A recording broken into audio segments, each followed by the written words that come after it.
Je, unawezaje kupata matibabu India? Utafanyaje kuweza kupata matibabu India? Hayo ni maswali ambayo wengi wamekuwa wakijiuliza ili kuweza kutatua changamoto za afya zinazowapata.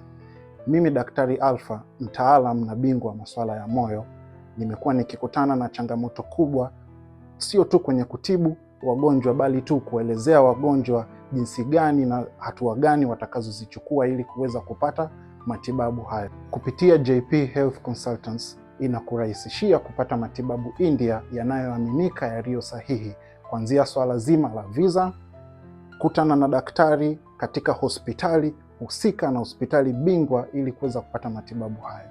Afya yako ni jambo la muhimu sana na si swala la kubahatisha. Chagua ushauri unaoaminika. Jiunge na JP Health Consultants, uanze safari yako ya matibabu leo. Asante.